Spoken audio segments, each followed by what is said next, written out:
मित्रांनो, एखाद्या कुटुंबामध्ये एखादा कर्ता व्यक्ती मयत झाल्यानंतर त्याच्या पाठीमागे जे वारस असतात, जे त्यामध्ये पत्नी, मुलगा, मुलगी, आई हे जे वारस असतात, त्या वारसांची नोंद त्या व्यक्तीच्या नावे असणाऱ्या प्रॉपर्टीला लागणं अतिशय गरजेचं असतं. तर हे नाव लावत असताना आपल्याला ज्या काही गोष्टी कराव्या लागणार आहेत, त्या गोष्टीबद्दल मी आज आपल्याला या व्हिडिओच्या माध्यमातून सांगणार आहे. या गोष्टी कोणकोणत्या आहेत, त्याबाबत आपण आज चर्चा करणार आहोत. नमस्कार मित्रांनो, व्हिडिओला सुरुवात करण्यापूर्वी तुम्ही जर या चॅनलवर नवीन असाल तर चॅनलला सबस्क्राईब करा, व्हिडिओला लाईक करा आणि शेअर करायला विसरू नका. त्याचबरोबर तुमचे जे कमेंट्स आहेत त्या कमेंट बॉक्समध्ये राईट डाऊन करायला विसरू नका. मित्रांनो, आता सांगितल्याप्रमाणे एखादी व्यक्ती जर मयत झाली, त्याच्या पाठीमागे असणारे जे लोक आहेत त्यांची वारस म्हणून नोंद त्या व्यक्तीच्या नावे असणाऱ्या प्रॉपर्टीला होणं गरजेचं असतं.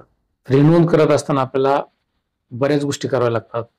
तर आपण डायरेक्टली वारस हक्काची नोंद लावू शकतो किंवा तशी जर लावता आलेली नाही आपल्याला वारसाची नोंद कोर्टामार्फत लावावी लागते. तर याबद्दलची ज्या प्रोसिजर आहे त्यापैकी पहिली जी प्रोसिजर आहे त्या प्रोसिजर बद्दल अगोदर सांगतो. वारसाची नोंद कशी लावायची? सुरुवातीला आपण आताच विवेचन केल्याप्रमाणे एखादी व्यक्ती मयत झाल्यानंतर त्या व्यक्तीच्या नावे एखाद्या गावामध्ये घर असेल, जमीन असेल किंवा एकापेक्षा जास्त ठिकाणी वेगवेगळ्या गट नंबरमध्ये त्या व्यक्तीच्या नावे जमीन असू शकते. ती एका गावामध्ये असू शकते किंवा आसपासच्या गावामध्येही असू शकते. तर ह्या प्रॉपर्टी ज्या आहेत त्या प्रॉपर्टी त्या घरातील व्यक्तीला किंवा जे वारस आहेत त्या वारसांना माहीत असणं आवश्यक आहे. त्या व्यक्तीच्या नावे असणाऱ्या प्रॉपर्टी जर माहीत नसतील तर त्या प्रॉपर्टी कुठं आहेत किंवा त्याबद्दल माहिती करून घेणं अगोदर गरजेचं असतं. मृत्यू हा एक दुःखाचा कालावधी असतो आणि हा कालावधी संपल्यानंतर आपण आपल्या जबाबदारीकडे वळणं महत्वाचं असतं. त्यानुसारच वारस हक्काची नोंद ही एक अतिशय महत्वाची जबाबदारी असते आणि हे महत्वाचं काम करत असताना आपल्याला दुःखाचा कालावधी विसरून त्या व्यक्तीच्या मृत्यूनंतर वारसा हक्कानं त्या व्यक्तीच्या नावे असणाऱ्या प्रॉपर्टीला नावं लागणं हे अतिशय महत्वाचं असतं. त्यासाठी आपल्याला सुरुवातीला काय करावं लागेल की सगळ्यात महत्वाची गोष्ट म्हणजे तो व्यक्ती मयत झाल्यानंतर मृत्यूची नोंद तुम्ही ग्रामपंचायतीमध्ये राहत असला तर ग्रामपंचायत नोंद करावी लागते. तुम्ही नगरपालिका क्षेत्रामध्ये राहत असला तर त्या ठिकाणी नगर परिषदेमध्ये त्याची नोंद करावी लागते. महानगरपालिकेमध्ये राहत असला तर त्या ठिकाणी त्या व्यक्तीच्या मृत्यूची नोंद करावी लागते किंवा तो व्यक्ती ज्या ठिकाणी मयत झालेला आहे त्या ठिकाणी त्या व्यक्तीच्या नावे मृत्यूची नोंद करावी लागते आणि त्याच ठिकाणावरून आपल्याला मृत्यूचं प्रमाणपत्र हे मिळत असतं.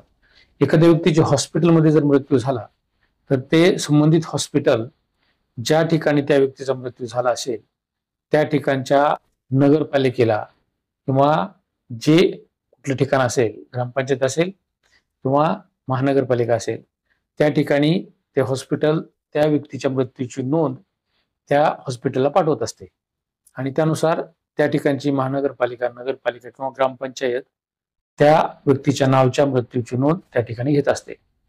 जर तोच व्यक्ती त्याच्याच गावामध्ये वारलेला असेल किंवा तो नॅचरल त्याची डेथ जर असेल तर आपण स्वतःहून त्या ग्रामपंचायत, नगरपालिका किंवा महानगरपालिका ह्या क्षेत्रामध्ये असणाऱ्या तुमच्या ऑफिसमध्ये जाऊन तुम्ही त्या व्यक्तीच्या मृत्यूच्या नावाची नोंद करणं गरजेचं असतं. त्याची मृत्यूची तारीख त्यामध्ये मेन्शन करणं किंवा त्या कार्यालयामधील कर्मचाऱ्याला सांगणं गरजेचं असतं.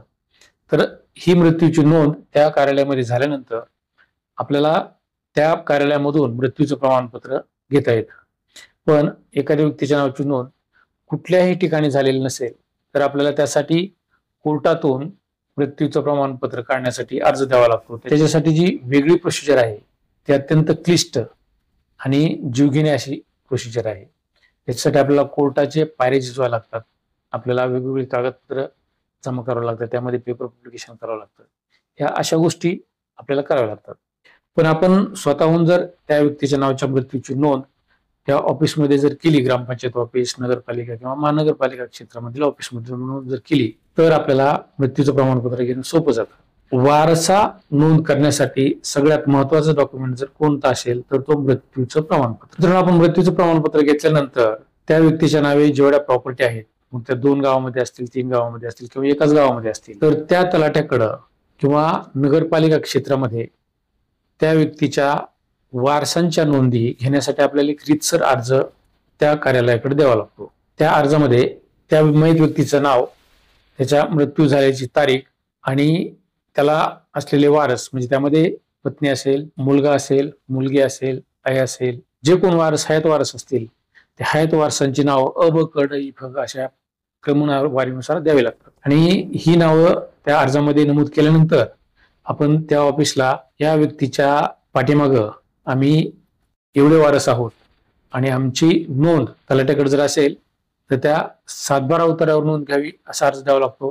ती नोंद जर घराच्या बाबतीत असेल तर ग्रामपंचायत किंवा नगरपालिका किंवा महानगरपालिका या कार्यालयामध्ये आपल्याला जाऊन अशा प्रकारचा अर्ज लिहून त्याची नोंद घेण्याबाबत त्या अर्जामधून विनंती करावी लागते. 15 दिवसाचा कालावधी संपल्यानंतर आणि पुरेशी चौकशी झाल्यानंतर त्या व्यक्तीच्या नावाची मृत्यूची नोंद त्या रेकॉर्डला घेऊन तो व्यक्ती मयत असल्यामुळं त्याच्या नावाला कंस केला जातो आणि त्याच्या पुढं त्याच्या जे वारस असतील त्या वारसांची नावं त्या रेकॉर्डला घेतली जातात. मग ते 7/12 असो किंवा ग्रामपंचायतचा अट किंवा नगरपालिकेची असेसमेंट लिस्ट ह्या डॉक्युमेंटला घेतली जातात. तर आता हे अर्ज करायचे कुठं, तर साधारणतः आपण ग्रामपंचायतला जर नोंद घ्यायची असेल तर ग्रामपंचायत ऑफिसला त्याची नोंद करायची आणि म्हणजे 7/12ला जर नोंद करायची असेल तर एकतर अर्ज तो तहसीलदारांकडे द्यावा लागतो किंवा तलाठ्याकडे द्यावा लागतो. या दोन्ही ठिकाणी तुम्ही अर्ज देऊ शकता. तर त्या अर्जासोबत आपल्याला त्या व्यक्तीचं मृत्यूचं प्रमाणपत्र, त्याचे XYZ जेवढे वारस असतील त्या वारसांपैकी एक जणाचं प्रतिज्ञापत्र त्या अर्जासोबत जोडणं गरजेचं असतं. त्याचबरोबर त्याचं आधार कार्ड, त्याचं रेशन कार्ड अशा प्रकारचे डॉक्युमेंट्स आपल्याला त्या फाईल तयार करून आपल्याला त्या कार्यालयामध्ये द्यावी लागते. असा अर्ज दिल्यानंतर म्हणजे जे प्रिस्क्राइब्ड डॉक्युमेंट्स आहेत त्या डॉक्युमेंट सहित तो अर्ज दिल्यानंतर त्या कार्यालयामार्फत त्याची इन्क्वायरी केली जाते की बाबा हा माणूस किती तारखेला मयत झाला, त्याला कोण कोण वारस आहेत याबाबतची खातरजमा तलाठी कार्यालय किंवा नगरपालिका जर असेल तर नगरपालिका, ग्रामपंचायत असेल तर ग्रामपंचायत त्याबाबतची सखोल चौकशी करतं आणि तुमचा अर्ज मिळाल्यानंतर 15 दिवसांच्या कालावधीनंतर त्या मृत व्यक्तीच्या वारसांची नोंद तुम्ही अर्जामध्ये नमूद केलेल्या नोंद त्या डॉक्युमेंटला लावली जाते. ही झाली एक प्रोसिजर. तर ह्या पद्धतीनेही आपल्याला वारसा हक्काची नोंद त्या मयत व्यक्तीच्या प्रॉपर्टीला किंवा प्रॉपर्टी कार्डला लावता येते. त्यामध्ये 7/12 असो किंवा असेसमेंट लिस्ट असो या दोन्ही डॉक्युमेंटला लावता येते. पण याला कदाचित आपल्याला माहित नसेल किंवा वारसाची नोंद कशी लावायची याबद्दल जर माहिती नसेल आणि ती नोंद लावायची राहून गेलेली असेल तर ठराविक कालावधीनंतर तलाठी ऑफिस असेल किंवा ग्रामपंचायत ऑफिस असेल त्या व्यक्तीच्या नावाची नोंद त्या रेकॉर्डला लावत नाही. त्याच्यासाठी आपल्याला कोर्टामधून वारस प्रमाणपत्र घ्यावं लागतं. आता हे वारस प्रमाणपत्र कसं घ्यायचं, तर तुम्ही तुमच्या तालुक्याच्या ठिकाणी जे कोर्ट असतं, दिवाणी न्यायालय कनिष्ठ स्तर, तर त्या कोर्टामध्ये जाऊन विधिज्ञान मार्फत आपल्याला त्या वारसाची नोंद मिळण्यासाठी किंवा वारस प्रमाणपत्र मिळण्यासाठी त्या मेहरबान न्यायालयाकडे अर्ज करावा लागतो. अ ब क ड इ फ ग हे वारस विरुद्ध कोणीही नाही अशा प्रकारची नावं आपल्याला त्या अर्जामध्ये नॉमिनेट करावी लागतात. त्याच्यानंतर त्या अर्जामध्ये विनंती करून XYZ व्यक्तीचा मृत्यू ह्या तारखेला झालेला आहे, तो या ठिकाणचा रहिवासी आहे आणि तो या दिवशी मयत झालेला आहे, त्याला XYZ किंवा अ ब क ड इ फ ग इत्यादी वारस आहेत. त्या वारसांचे त्या मयताबरोबरचे नातेसंबंधी त्यामध्ये आपल्याला मेन्शन करावं लागतं. तसंच जे वारस आहे त्या वारसांचं वय त्या अर्जामध्ये मेन्शन करावं लागतं. त्याच्यासाठी एक रकाना तयार केला जातो. त्या रकान्यामध्ये ते अनुक्रमांक, वारसाचं नाव, वारसाचं वय, मयताशी असलेलं नातं इत्यादी त्या ठिकाणी आपल्याला त्या अर्जामध्ये नमूद करावं लागतं. आणि या व्यक्तीच्या नावे अशा अशा ठिकाणी प्रॉपर्टी आहे, त्या प्रॉपर्टीला अद्यापही त्या मयताचं नाव आहे. पुढील कौटुंबिक सोयीसाठी किंवा शासकीय कामासाठी या वारसांची नावं त्या 7/12 उतार्याला किंवा ग्रामपंचायत उतार्याला लावणं गरजेचं आहे. आणि असं जर नाव जर लावलेलं नाही तर यांचं अपरिमित असं त्यांचं पैशात कधी न भरण्याचं नुकसान होणार आहे अशा प्रकारचा अर्ज कोर्टामध्ये दाखल करावा लागतो. तो अर्ज दाखल केल्यानंतर ज्यावेळेस कोर्टाची फर्स्ट ऑर्डर होते, फर्स्ट ऑर्डरसाठी ते प्रकरण ठेवलं जातं, तुमची फाईल ठेवली जाते आणि फर्स्ट ऑर्डर करत असताना ह्या वारसांव्यतिरिक्त इतर कोणी वारस आहेत का ह्याच्यासाठी एक पेपर पब्लिकेशन करतं. ज्यांच्या लोकॅलिटी मधलं जे प्रसिद्ध वृत्तपत्र असतं त्या वृत्तपत्रामध्ये तुमच्या वारसांची नावं आणि ह्या मयत व्यक्ती आहे, या मयत व्यक्तीला याच्या व्यतिरिक्त आणखी कोण वारस आहेत का याबद्दलची विचारणा केली जाते, त्याबद्दलची नोटीस वर्तमानपत्रामध्ये प्रसिद्ध केली जाते.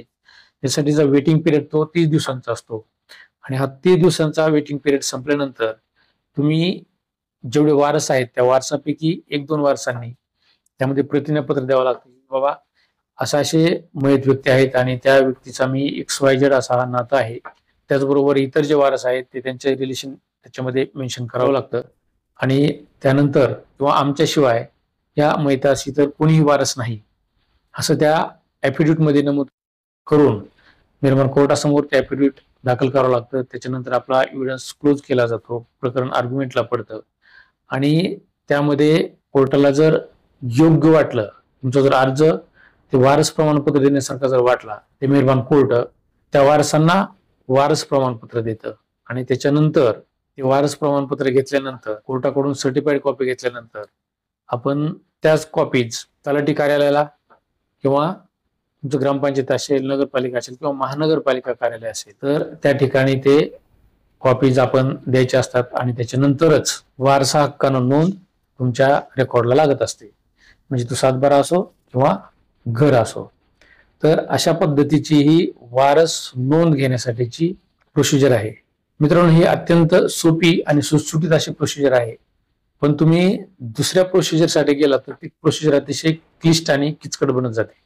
त्यासाठी तुम्ही फर्स्ट प्रोसिजर म्हणजे सरळ सरळ आपण वारसा हक्काची नोंद घेण्यासाठी तलाट्याकडे किंवा ग्रामपंचायतीकडे नोंद अर्ज दिला, मृत्यूचं प्रमाणपत्र दाखल करून घेऊन तो अर्ज जर दिला तर आपल्याला ती नोंद घेणं सोपी जातं. पण आपण तीच नोंद घेण्यासाठी उशीर केला आणि तलाठी किंवा तो ग्रामसेवक नोंद घेण्यासाठी टाळाटाळ करत असल्यानंतर आणि त्यांनी सांगितल्यानंतर की बाबा तुम्ही आता कोर्टाचं वारस प्रमाणपत्र आणा, त्यानंतर आपल्याला कोर्टाचं वारस प्रमाणपत्र आल्याशिवाय गत्यंतर नसतं. आणि हा जो कालावधी आहे कोर्टामधून वारस प्रमाणपत्र घेण्याचा, हा कालावधी साधारणतः 3 ते 4 महिन्याचा कालावधी असतो. पण आपण साध्या पद्धतीने जर घेतलं म्हणजे फर्स्ट जी प्रोसिजर मी सांगितली त्या पद्धतीने घेतलं तर तुमची 1 महिन्याच्या आतमध्ये नोंद तुमच्या रेकॉर्डला लागू शकते. मित्रांनो, ही माहिती होती वारसा हक्काने नोंद घेण्याबाबतची. तुमच्या अतिशय फायद्याची अशी माहिती तुम्हाला कशी वाटली याबद्दल कमेंट बॉक्समध्ये राईट डाऊन करा. तुमच्या काही शंका असतील तर त्याही कमेंट बॉक्समध्ये राईट डाऊन करा. तुम्हाला यापेक्षा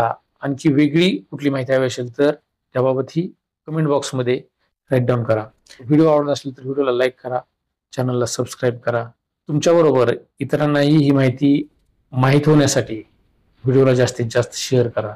धन्यवाद.